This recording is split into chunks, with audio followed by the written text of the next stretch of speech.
Salam sejahtera, anda bersama saya Rizal Zulkapli dan ini AWANI Global. Untuk AWANI Global pada minggu ini, kita akan bersama dengan Menteri Luar Iran, Mohammad Javad Zarif untuk membincangkan pelbagai isu termasuk isu jurang antara penganut atau pemahaman Syiah dan Sunnah serta rundingan berkenaan dengan sekatan yang dikenakan oleh Amerika ke atas Iran, masa depan Iran dan juga masa depan Javad Zarif sebagai seorang Menteri Luar Iran. Saksikan temu bual ini yang saya lakukan susulan daripada syarahan yang disampaikan oleh Javad Zarif di ISIS Malaysia berkenaan dengan keselamatan bersama dunia Islam.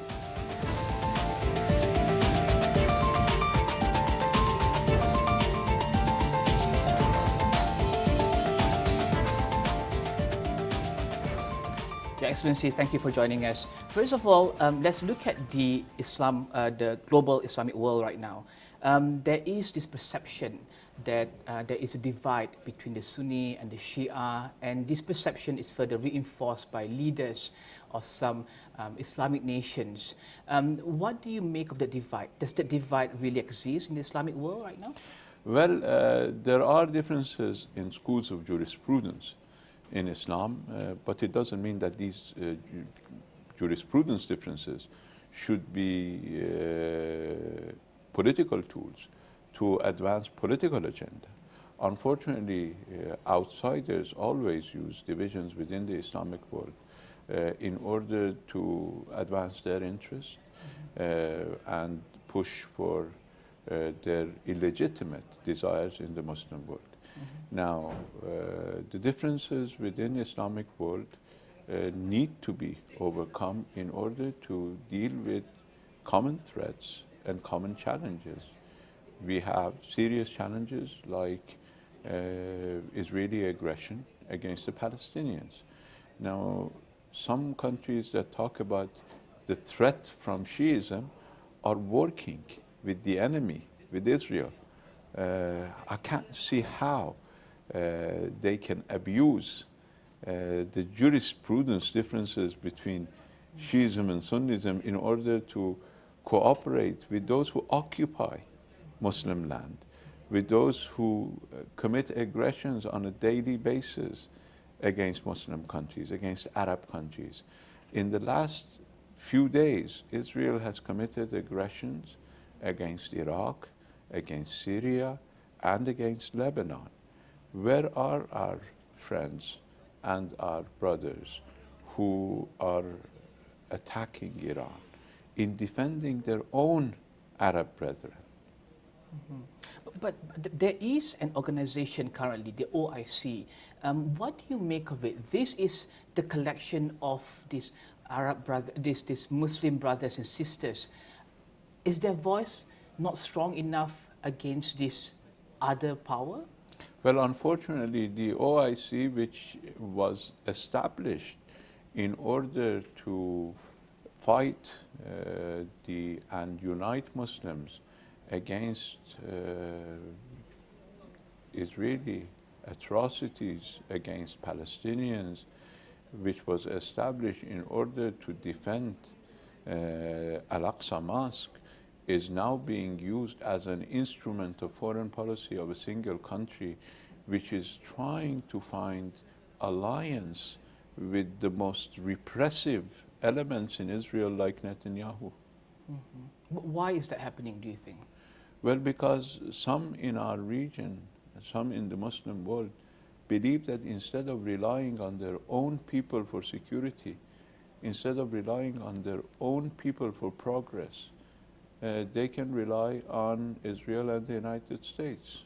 They're badly mistaken because they will never come to their assistance. They have their own interests in mind, and those interests are not aligned with the interest of any Muslim country.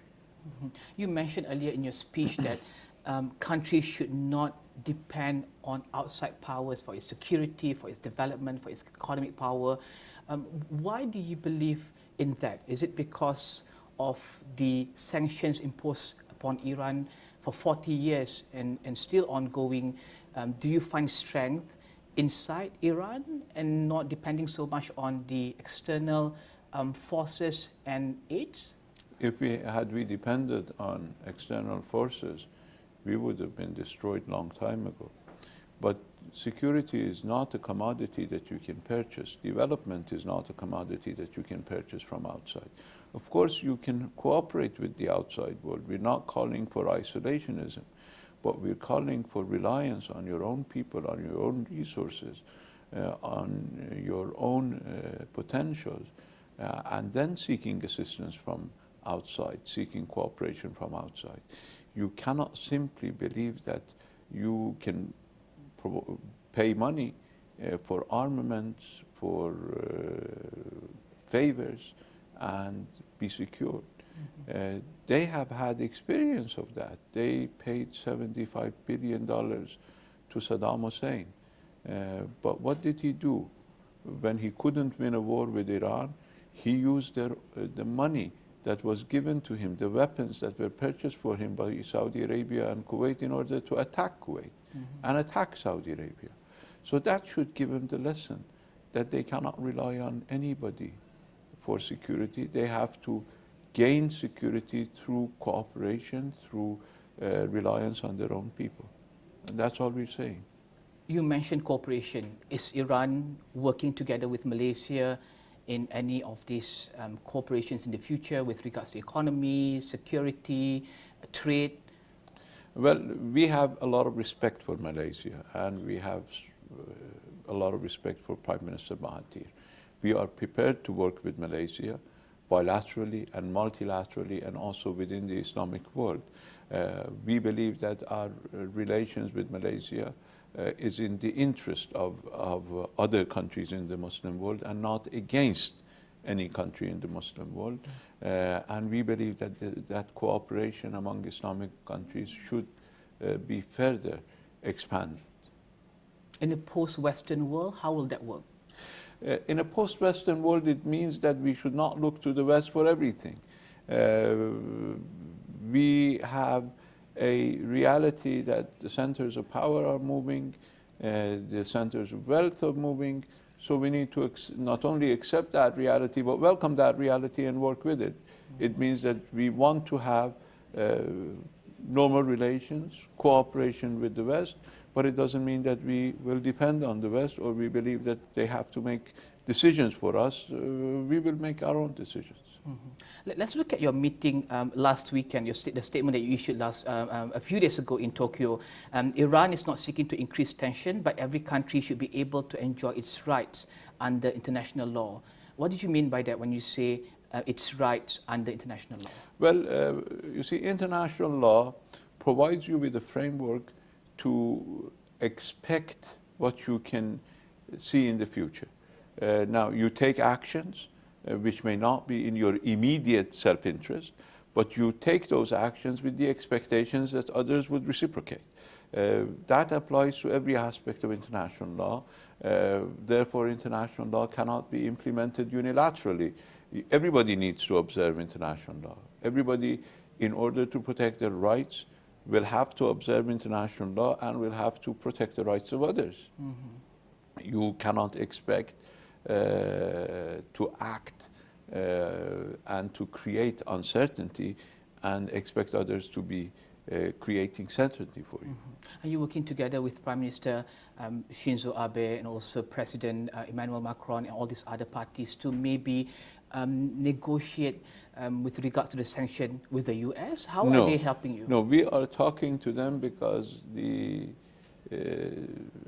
agreement that we have called JCPOA, as well as a Security Council resolution that incorporates that agreement, calls on other countries to normalize their economic relations with Iran. So that's an obligation independent of what the United States is doing. And we believe that these countries should implement and fulfill their own obligations in order for Iran to reverse some of the steps that it has taken in line with the nuclear agreement in order to bring them to compliance.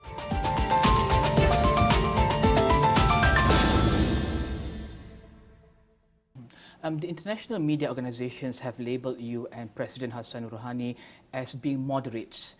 Do you agree with that? Are you a moderate? I believe all of us need to be moderates because Islam is the religion of moderation.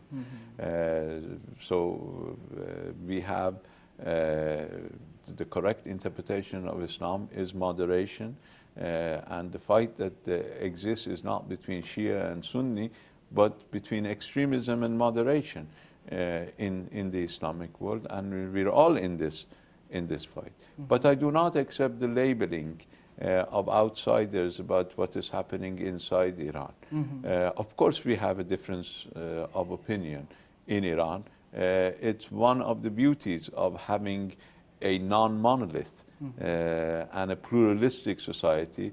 So we have possibilities for different expressions of views in Iran, and there are those who agree with one policy line and those who disagree with that policy line. But I would refuse to give them any label. But what about, again, labels? Hardliners in Iran itself, they do not want to go to the negotiation table unless and until the sanctions are removed. How do you do negotiations on a global stage and come back and manage and try to balance that? Well, I don't think it's an issue of being a hardliner. The Iranian people want engagement. That is why they voted for President Rouhani. But they want engagement based on principles, engagement based on dignity, and they would reject an engagement which is one-sided. And I do not believe anybody in Iran is prepared to engage while the other side is violating international law, violating its obligations. We did engage with the United States. We had 2 years of extensive engagement, and we produced a document which is 159 pages long. It's not a 2-page document. It deals with all the details.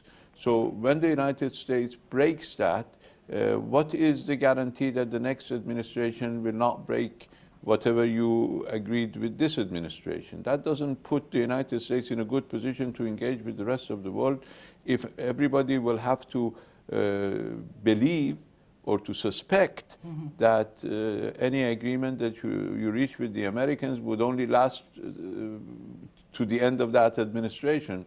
That would be 1.5 years or at most 5.5 years. But isn't it a bit ironic that you're still depending on the US in a post-Western narrative? We don't. We don't. We have survived, and we have progressed, and we have advanced in spite of the US. 8 years of war, everybody supported the other side. We defended ourselves. 40 years of sanctions by the United States, we have been able not only to survive, but to advance. We don't want this situation. We don't want confrontation with the US. We don't want confrontation with anybody, but we will not wait for them to be friendly to us. We will continue our development, we will continue our defense, we will continue our scientific advancement. If they want to join, they're welcome to join, but they will have to treat us with respect. You mentioned scientific advancement.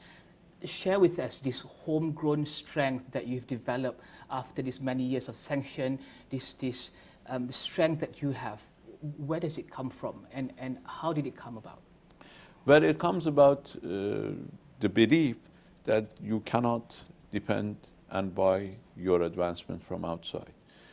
For 8 years of war, they did not allow us to buy weapons from outside. We defended our country, but then we learned the hard lesson that we need to build our own instruments of defense. Now they complain why we have missiles, because you did not give us other means of defense. We developed our own. They refused to give us fuel, nuclear fuel, for our reactor.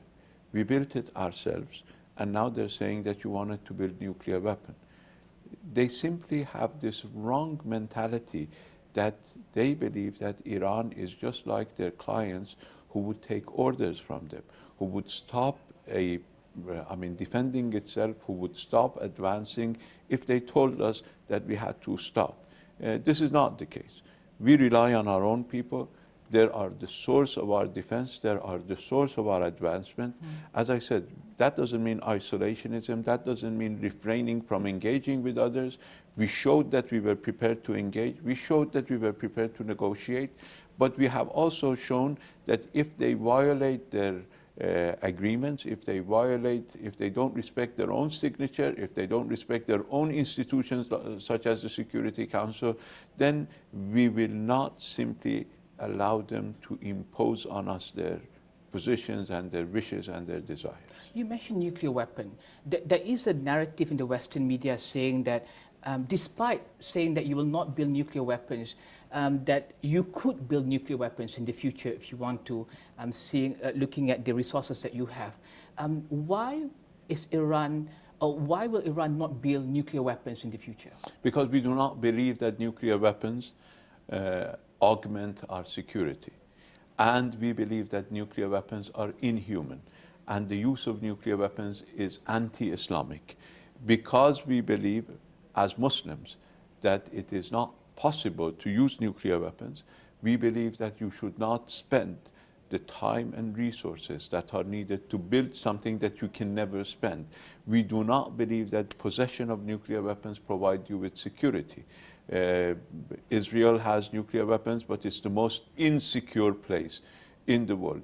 Nuclear weapons were not able to prevent disintegration of Soviet Union.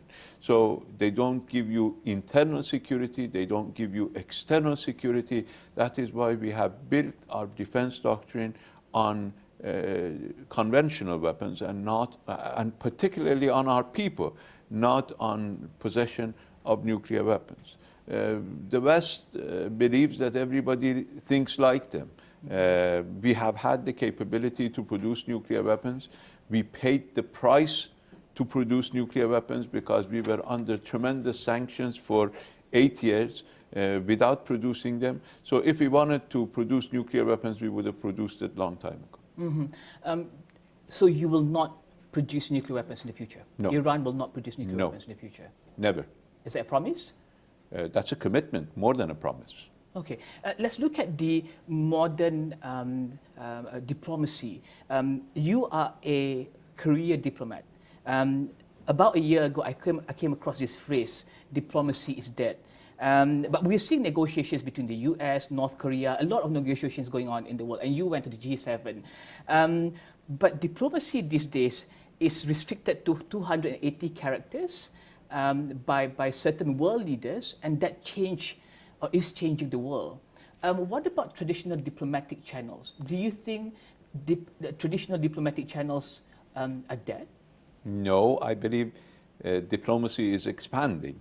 It doesn't mean that diplomacy is losing its relevance. It means that you see diplomacy everywhere. You see diplomacy on a Twitter, you see diplomacy in articles, but you see diplomacy behind closed doors, in lengthy negotiations, in serious discussions. You see diplomacy in international law. You see diplomacy in new conventions that are being negotiated almost as we speak. Many conventions are being negotiated here and there. So diplomacy is never dead. Diplomacy is expanding. The subjects of diplomacy are changing. People, individuals are becoming participants in diplomacy, and that's a good development. Mm-hmm. An individual can, in fact, lead an idea, raise an idea and lead an idea and have an impact on global diplomacy. So these are good developments. These are not bad developments. I think the diplomacy is still, has always been an important element of social life, and it will continue to be an important element of global life. But do you think this noise around us that we see on social media, is it adding value? Do they add value to the conversations between foreign ministers, between diplomats, between leaders? What do you make of them? Well, social media is a reality. Mm-hmm. You need to, I mean, it has its drawbacks. People can spread disinformation. As you know, the United States had a program called Iran Disinfo. I mean, the purpose of that program, which the State Department poured a lot of money into, was to spread disinformation. Well, I mean, these are the drawbacks. But I think the benefits, if they are used correctly, far outweigh the drawbacks. Mm-hmm. I have two more questions here, Your Excellency. The one question is with regards to the narrative of the foreign policy, Iran's future foreign policy. What is this new narrative? Are we seeing a more positive perception, or will we see more positive perceptions towards Iran in the future? Well, I mean, Iran has had a foreign policy based on the concept of dignity and the concept of engagement. We will continue to have that policy. The narrative is basically a construct, and the construct is created. And some people have louder noise and louder voice in creating constructs, but it doesn't change our foreign policy. Mm-hmm. And lastly, your future in Iran. Are you intending to stay? Well, For how long do you intend to stay? I am not running for anything. I'm running away from things, but I intend to serve as foreign minister as long as I'm asked to serve. But my preference is to go back to university and to go back to teaching. Why? Because at this stage, I think it is much better to produce new international experts who can, in fact, lead the world, lead the next generation. Are you hopeful for the future? I'm always hopeful. Thank you very much. Without hope, you will not be able to survive. Thank you very much, Your Excellency. Thank you very much. It was good to be with you. Thank you.